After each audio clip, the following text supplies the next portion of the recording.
Perched like a crown on a forgotten peak in the Rocky Mountains, a skeletal tower of What is wood that? and glass Is it a stood vigil box? against the endless sky.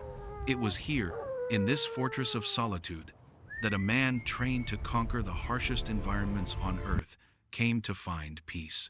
A former pararescue jumper, he sought refuge, not from any enemy, but from the thunder of his own memories. His only inheritance from a distant reclusive uncle were the tower itself and its two silent guardians, Atlas, the stoic German shepherd, a shadow of quiet loyalty, and Luna, the restless husky, a whirlwind of boundless curiosity. On a night when a blizzard raged and the wind howled like a hungry wolf against the rattling window panes, the strange symphony began. Atlas, who rarely made a sound, let out a low, guttural growl. But his warning was not directed at the storm outside, but at the solid stone foundation of the hearth. As if answering his silent alarm, Luna began to scratch frantically, her claws clicking with an urgent rhythm against one specific, unremarkable flagstone. The man, a veteran, accustomed to the cold logic of survival, initially brushed it aside, a simple reaction to the storm's fury. Nothing more, but their shared unwavering focus hinted at something far deeper. A secret embedded not just in the stone, but beneath the very mountain itself. Their desperate persistence was a language he was slowly beginning to understand. What secret could an animal's instinct unearth that the trained eyes of a soldier had completely missed? The answer would not only rewrite the legacy of the quiet man who had lived here before him, it would forge a new destiny for the soldier who thought his watch was over. Today, join former pararescue jumper Jonas Keene as we venture deep into the mountain's heart to uncover the true inheritance waiting for him times. The journey to that mountaintop began as so many strange journeys do, in a room that was its complete opposite. It was a sterile, climate-controlled office downtown, a glass and steel cage smelling of expensive leather and ambition. I sat across a mahogany desk that was bigger than my first apartment, feeling like a wolf in a well-groomed kennel. Every instinct I had honed over years of pulling comrades from the jaws of disaster at 10,000 feet was screaming. My body cataloged the exits, the weight of the crystal water carafe, the subtle tension in the lawyer's jaw. I was a coiled spring in a world made of glass, and I had never felt more out of place. The lawyer, a man named Sterling, whose face seemed composed of dry parchment, droned on his voice the rustle of dead leaves. He was executing the will of my uncle Marcus Keene, a man I remembered only in faded photographs, a lean figure, with a wild beard squinting into a sun-drenched mountain vista. He was a ghost in my family's history, the man who had simply walked away from civilization decades ago. Seated to my left was the reason for the office's expensive scent, Mr. Thorne. He wasn't family, but his real estate empire had swallowed up most of the land surrounding my uncle's mountain. He was a predator, dressed in a tailored suit that couldn't hide the restless hunger in his eyes. He exuded a suffocating aura of ownership, as if the very air in the room was his to buy and sell. Sterling cleared his throat. To Mr. Thorne and Thorne Developments, Marcus Keene bequeaths the parcels of land designated 7B through 12B at the base of Skywatch Peak, as per your previous agreements. Thorne gave a curt, satisfied nod, a king accepting his rightful tribute. He shot a glance at me, a look dripping with a mixture of pity and condescension. The poor lost soldier about to be handed the scraps.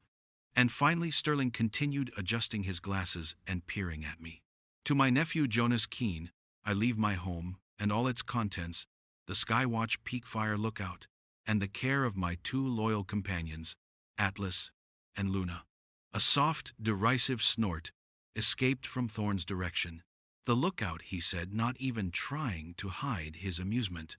That pile of firewood with a view, what's he going to do with that? The lawyer ignored him, but Thorne leaned forward, his polished shoes squeaking softly. Look, Keene, he said, addressing me directly for the first time. Let's be practical. That structure is a liability. It's ancient, probably not up to code, and miles from any utility grid. I'll do you a favor. I'll take it off your hands.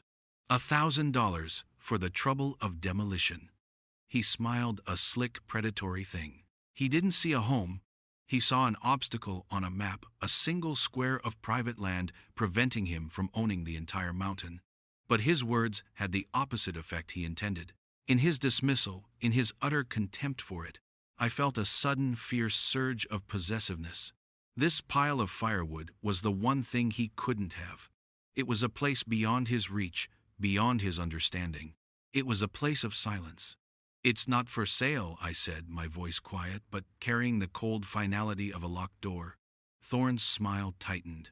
"Your choice," he shrugged, but his eyes promised this wasn't over. The drive north was an exorcism. For 8 hours the concrete jungle bled into strip malls, then into farmland, and finally into the vast rolling foothills of the Rocky Mountains. My old Ford pickup, a machine of simple, reliable mechanics, ate up the miles each one, a thread cut from the life I was leaving behind. The air itself began to change. The thick, exhaust-filled haze of the city was replaced by a clean, sharp scent of pine and cold stone that seemed to scour my lungs clean. The paved highway devolved into a county road, then a gravel track, and finally a winding dirt path that was little more than 2 ruts carved into the mountainside. The truck groaned in protest as I shifted into 4-wheel drive, the world falling away below me in a dizzying panorama of green and blue.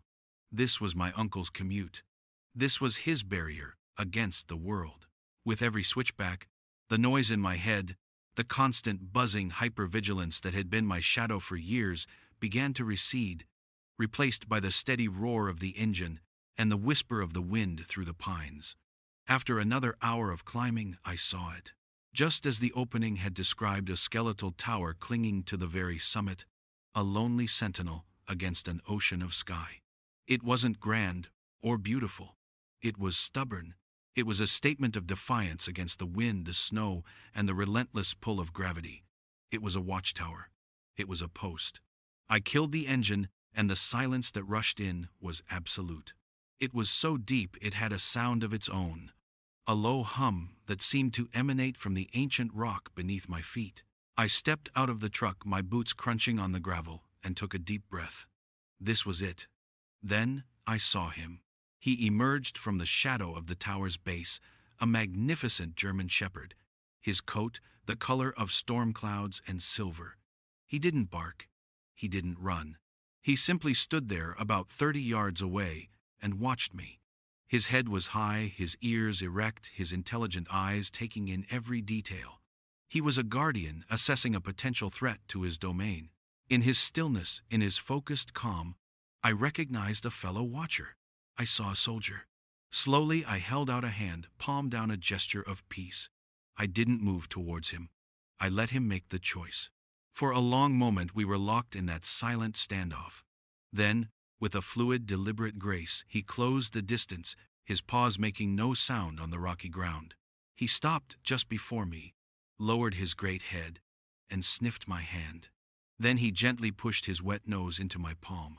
A current passed between us, an understanding, a transfer of command. This was Atlas. A blur of white motion suddenly erupted from behind the tower, a husky, her fur as white as the snow that would soon blanket this peak, and her eyes, the startling blue of glacial ice, came bounding towards me. She was pure, untamed energy. She circled me once, a whirlwind of joyful curiosity, before skidding to a halt and pushing her head insistently against my leg, demanding attention. Her tail whipped back and forth, a banner of unconditional welcome. This was Luna. Atlas stood at my side, a calm, grounding presence. Luna danced around my feet, a vibrant spark of life, the guardian and the explorer, the stillness and the storm.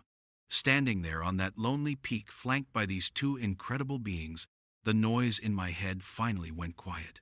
I had not inherited a pile of wood. I had inherited a post, and I had just met my garrison. I laid a hand on each of their heads, and together the three of us turned towards the tower.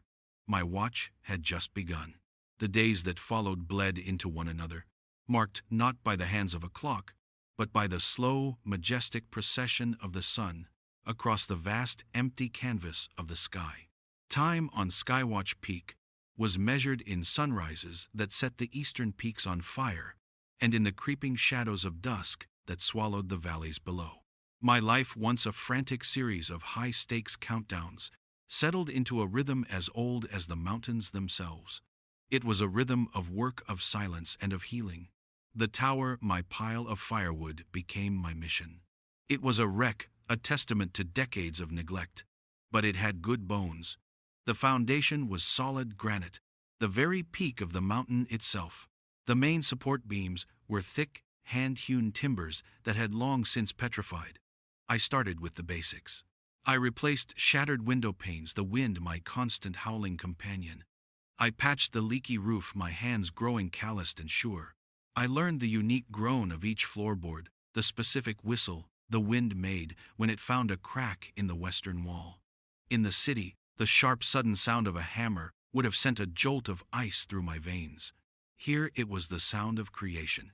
Each nail I drove was a small victory against decay, a focused, physical act that left no room for the ghosts that haunted the quiet corners of my mind. The scream of the circular saw cutting through a fresh plank of pine was not the sound of alarm. It was the sound of mending.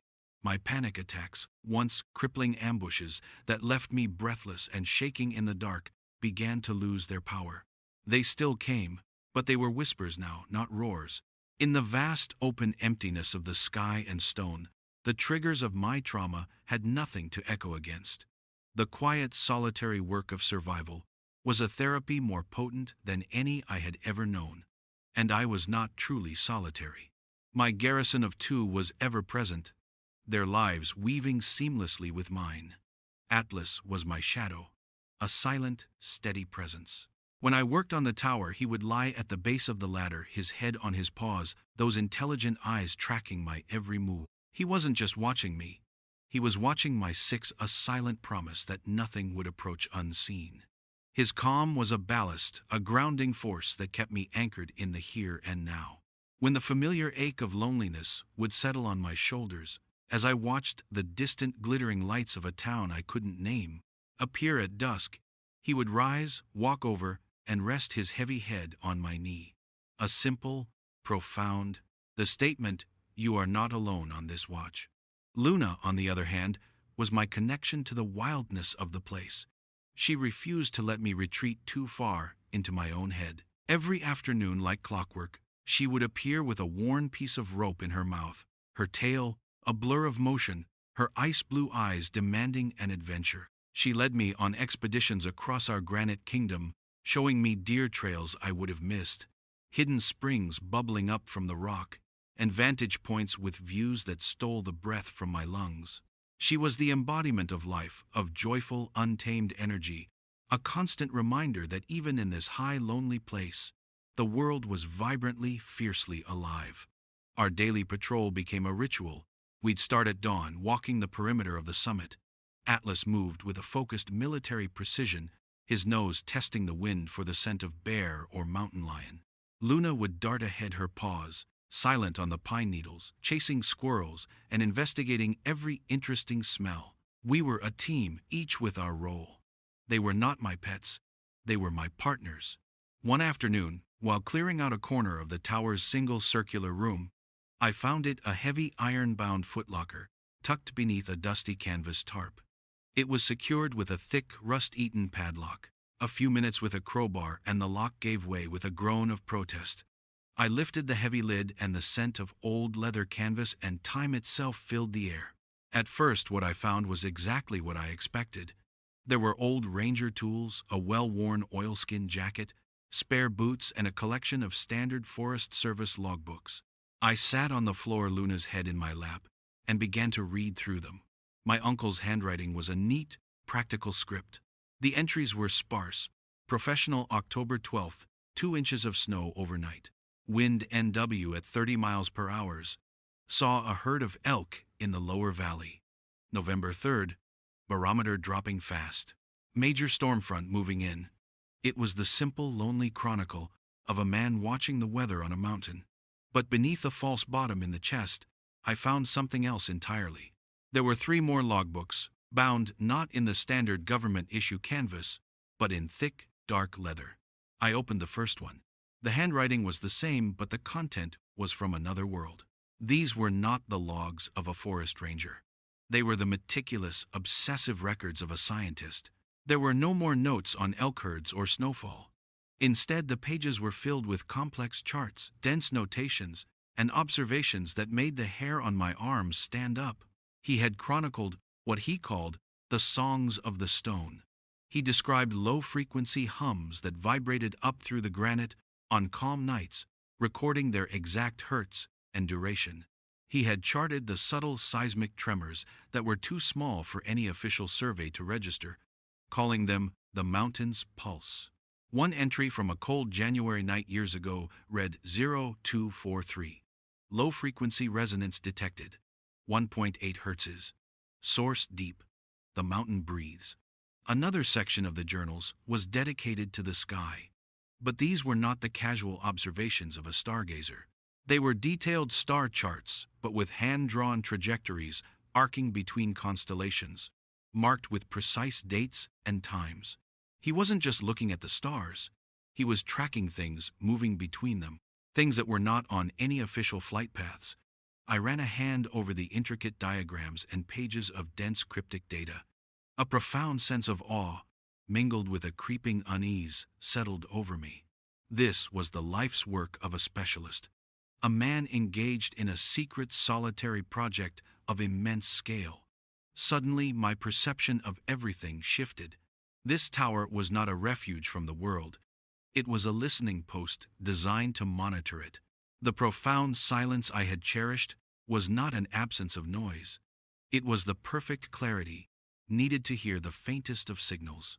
My uncle hadn't been a hermit hiding from civilization. He had been a sentinel standing a lonely watch for reasons I couldn't yet fathom. And as I sat there, the leather-bound journal open in my lap, a flicker of memory sparked in my mind, Atlas's low growl directed at the floor, and Luna's frantic scratching at the hearthstone. I looked over at the cold, solid rock of the hearth. My uncle had been listening to the secrets of the mountain, and my dogs, my partners, had been trying to show me where to find the key.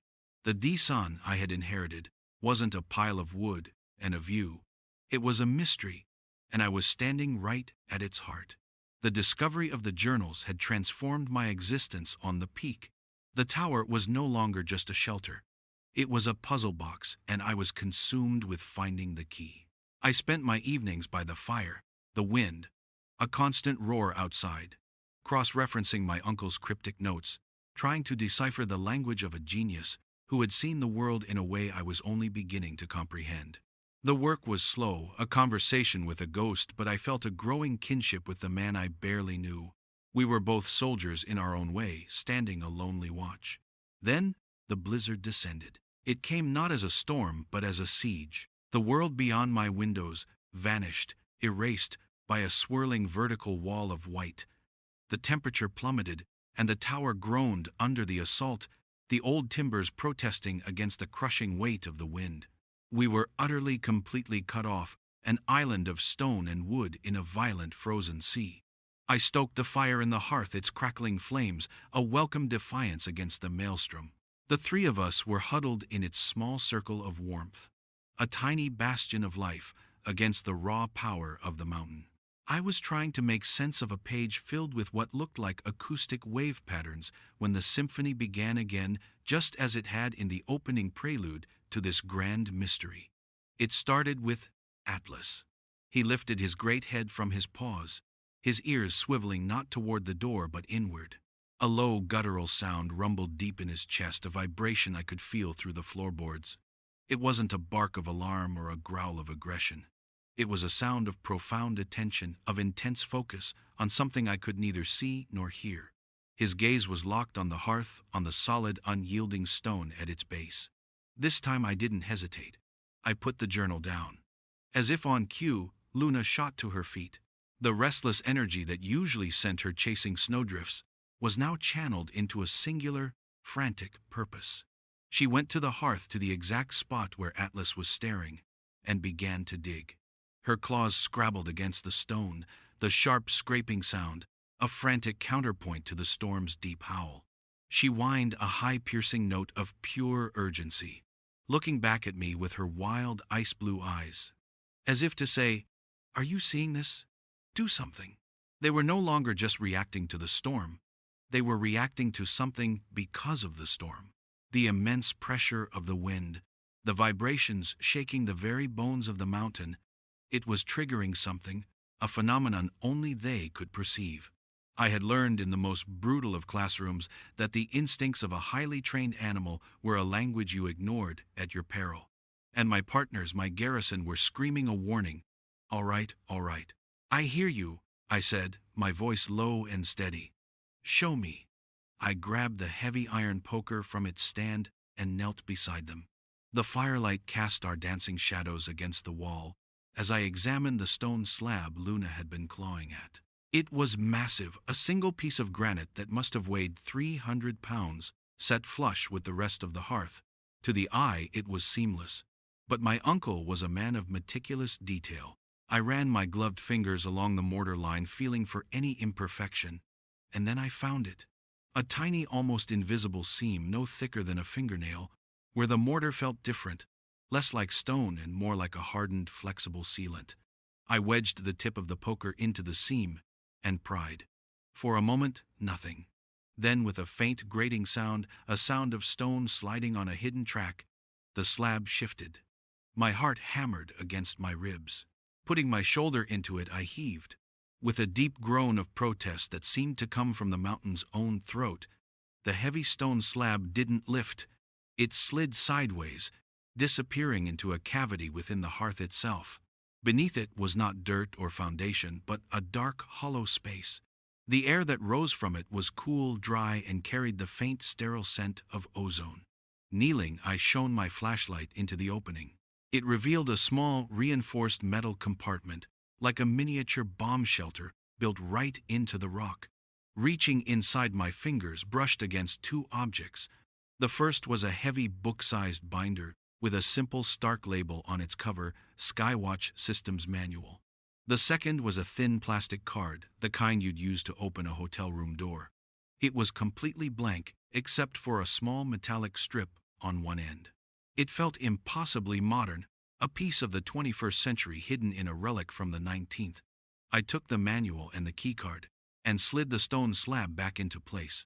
The dogs watched my every move, their frantic energy replaced by a quiet, shared anticipation. I sat back down by the fire and opened the manual. It was filled with wiring diagrams, power flow charts, and technical specifications that made my head spin. But the first page was a simple hand-drawn map of the tower's interior. My eyes were drawn to a single spot, the tall built-in bookshelf against the north wall. A small X was marked on the third shelf, fifth book from the left. I walked over to the shelf. It was packed with old, dusty volumes on botany, geology, and astronomy. I counted them over. The fifth book was a tattered copy of a field guide to North American birds. I pulled it out. There was no hidden lever, no false back, nothing. Then I remembered my training. Observe everything, assume nothing. I ran my hand along the empty space on the shelf where the book had been. My fingers brushed against a tiny, almost imperceptible slit in the wood. It was the exact width of the key card. With a slightly trembling hand, I inserted the card into the slot. For a second, nothing happened. Then a soft electronic click echoed in the quiet room. It was followed by a low, powerful hum. The entire bookshelf, with all its books, began to recede silently into the wall, revealing a door made not of wood, but of dark, brushed steel. I spun the wheel handle on its face, and the heavy door swung inward with a soft hiss of equalizing pressure. Beyond it was not a room, but a small metal-walled elevator. I stepped inside, Atlas and Luna at my heels, and pressed the only button, a simple, unlabeled circle. The doors slid shut, and we began to descend.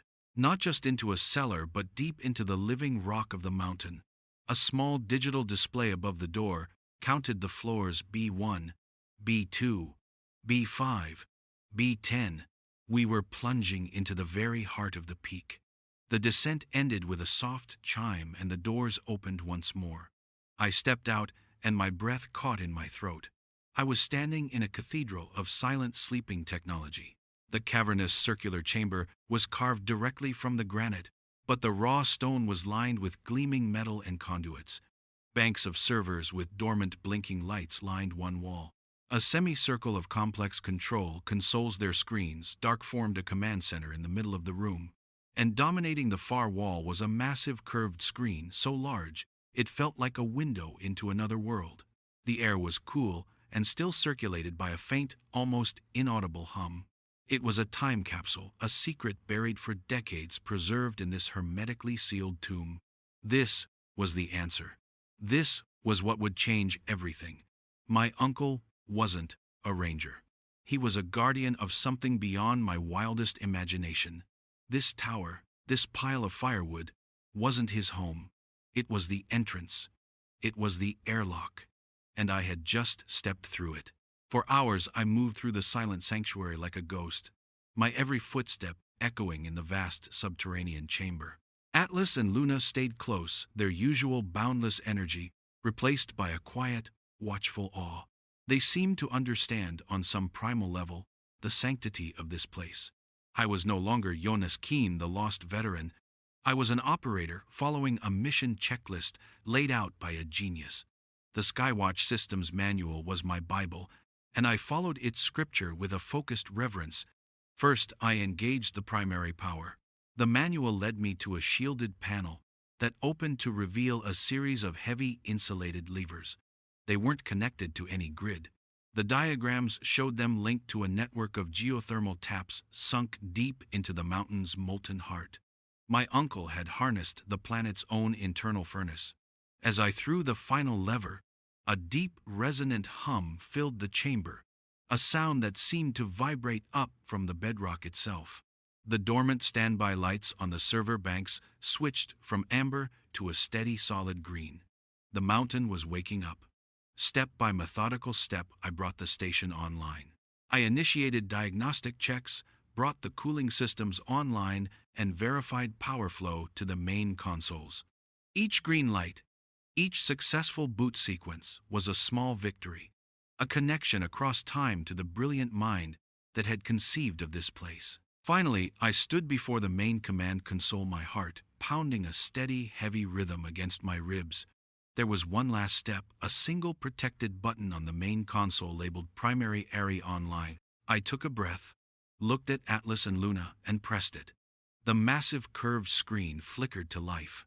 Lines of diagnostic text scrolled rapidly across its surface, and then the text vanished, replaced by an explosion of impossible light and color. It was no longer a screen. It was a window into the heavens. It was a real-time, three-dimensional rendering of the orbital space around the Earth, a tapestry of unimaginable complexity. The steady, predictable paths of thousands of known satellites were rendered as fine silver threads, but woven among them were other signals, flickering, uncatalogued objects rendered in stark, cautionary red. I could see the faint, ethereal trails of high-altitude stealth drones, the electronic chatter of spy satellites passing overhead, the faint, ghost-like signatures of objects that had no business being there. This was not a geological station. This was not an astronomical observatory. This was a watchtower for the entire planet. My uncle hadn't been listening to the mountain's pulse. He had been using the mountain itself as a massive organic listening device to monitor the silent, invisible traffic in the sky. As I stood there utterly mesmerized, a new signature appeared on the edge of the screen. It was small, rendered in a pulsing, angry crimson, and it was moving with purpose. It was on a low atmospheric trajectory, heading directly for our position. It was a terrestrial signal, not an orbital one. A helicopter. My blood ran cold. The blizzard was still raging with impossible fury. No sane pilot would be flying in this, unless they weren't sane, unless they were desperate. A shrill alarm suddenly blared from a secondary console, a proximity alert. On a smaller localized screen, a new diagram appeared, a schematic of the mountain itself. It showed the tower, the elevator shaft, and this command center. It also showed something I had no idea existed, a secondary access tunnel, a horizontal shaft connected to an old abandoned silver mine on the mountain's northern face.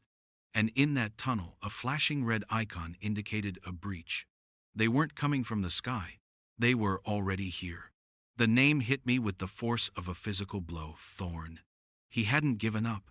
He had investigated, he had found the old mine, and he had come to claim what he believed was his. The timing was too perfect. He had used the cover of the blizzard, assuming no one could possibly see or stop him.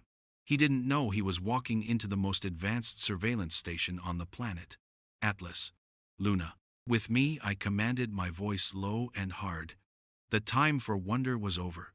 The time for the soldier had come. We ascended in the elevator, the calm, humming sanctuary, giving way to the muffled, terrifying roar of the storm above. As the doors opened back into the tower, the sound was a physical blow. The wind shrieked, and the old timbers groaned, protesting their imminent destruction. But the sound of the wind was not the only noise. Over the howl of the storm, I could hear it, the high-pitched metallic whine of a power drill biting into rock. It was coming from the hearth. They were trying to drill through the foundation to bypass the sealed door I had discovered. They were crude, but they were determined.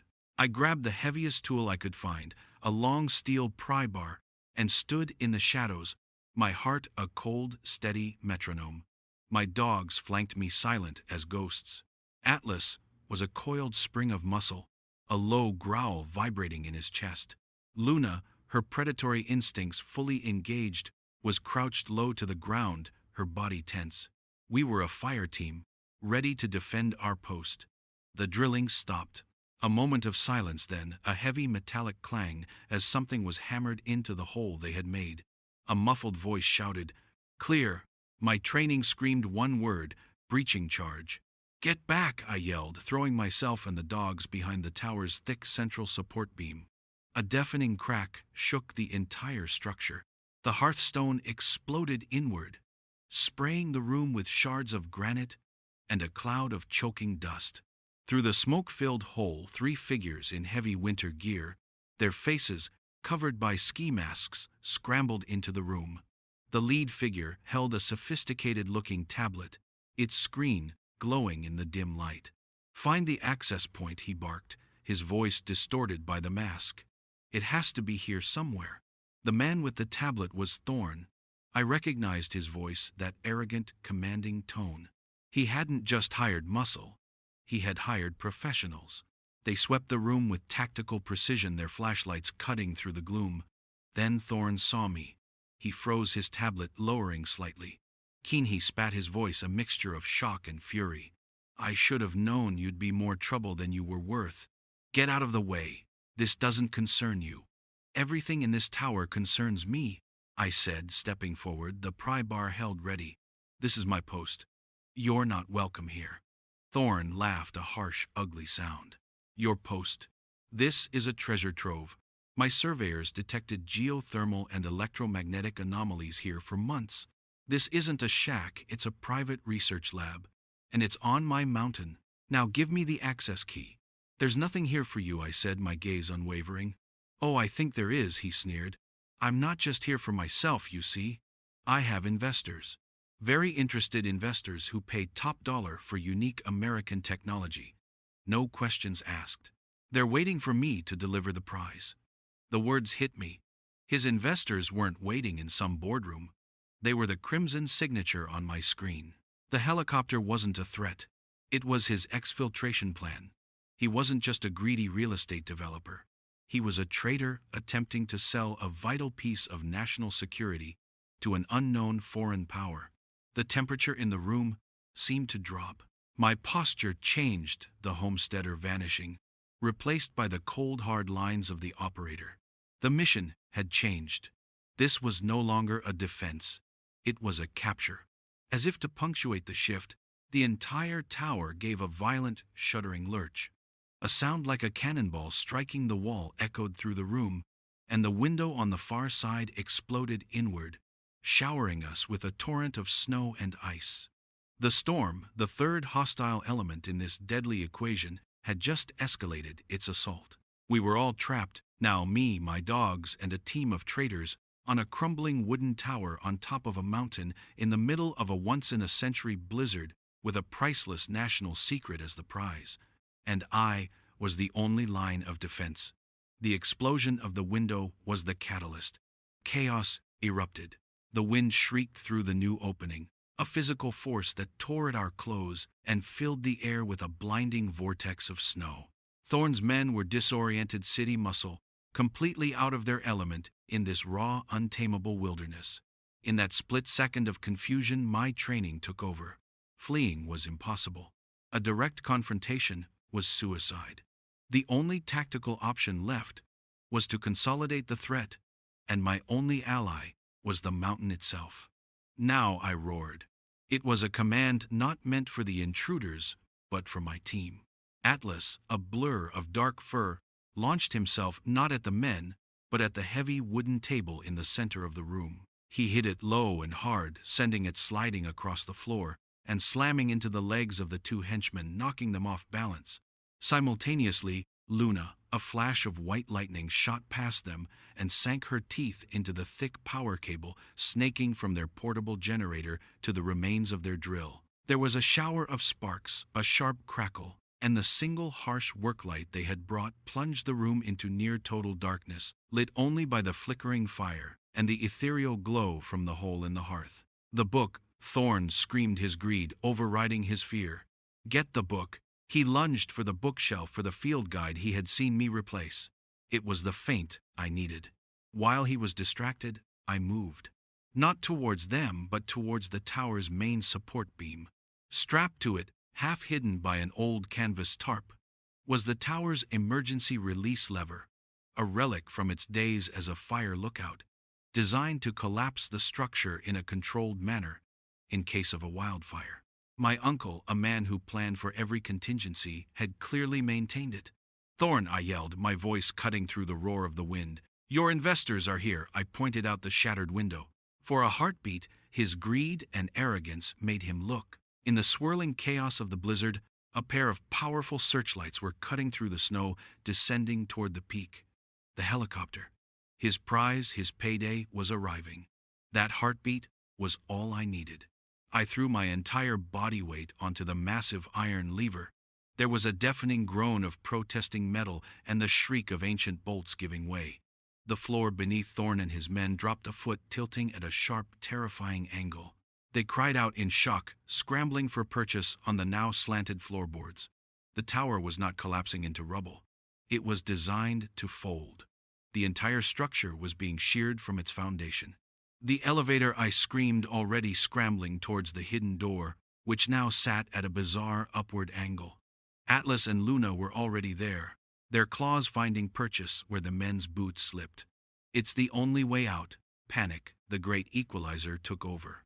Thorne and his men, seeing the roof begin to buckle and the floorboards splinter, abandoned their prize and scrambled desperately towards the only hope of survival I had offered them. One by one they half climbed, half fell, into the elevator.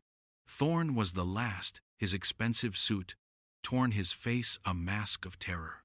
I followed him in, and as the steel doors slid shut, the sound of the tower finally tearing itself apart was silenced, replaced once again by the calm, steady hum of the station below.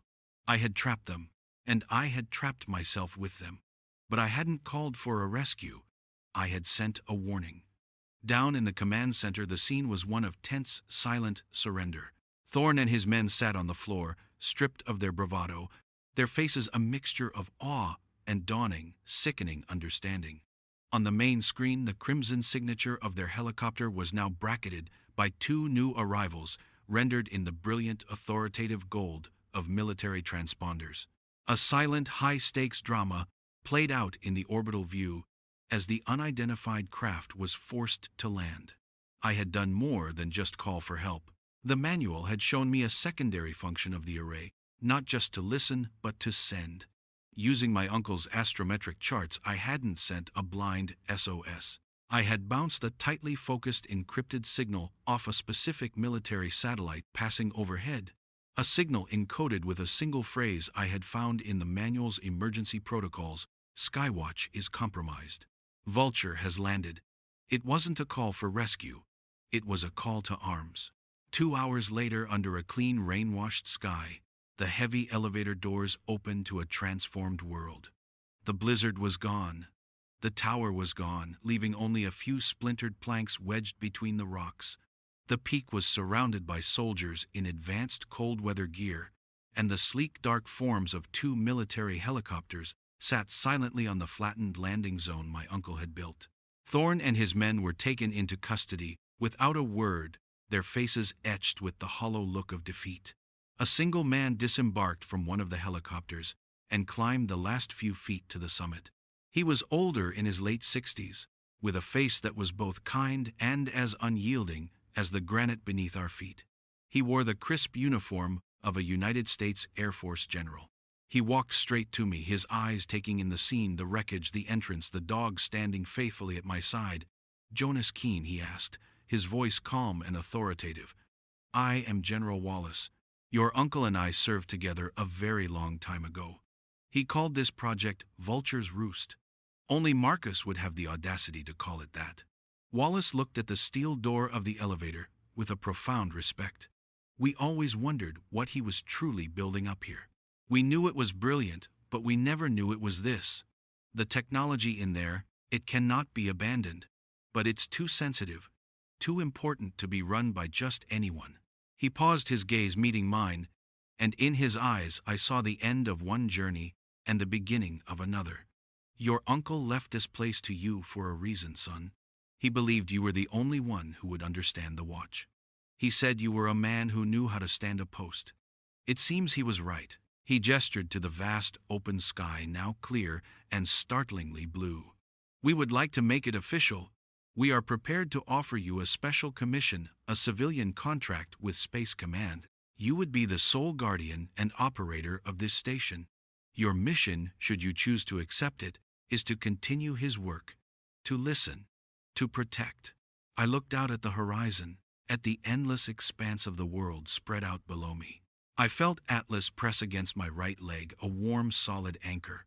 I felt Luna nudge my left hand with her nose, a jolt of vibrant life. The loneliness, the ghosts, the feeling of being a man out of place, it had all been scoured away by the storm.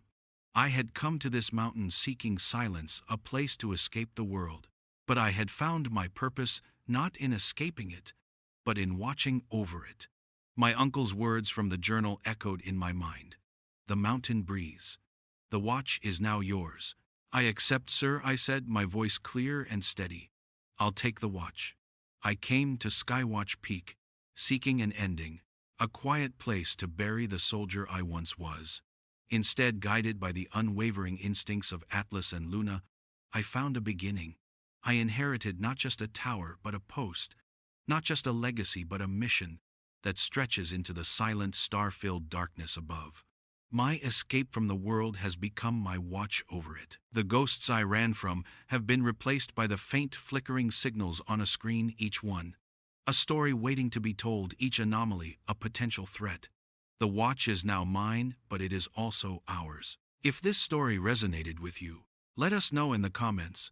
What do you believe will be the first great mystery to appear on my screen? Your theories and ideas fuel this journey. And be sure to subscribe, because the battle for the tower may be over, but the silent war in the stars has just been revealed. Thorn's investors are still out there, and the screen is alive with whispers from uncatalogued objects that move with intelligent purpose. The watch has just begun, and there are shadows moving in the dark,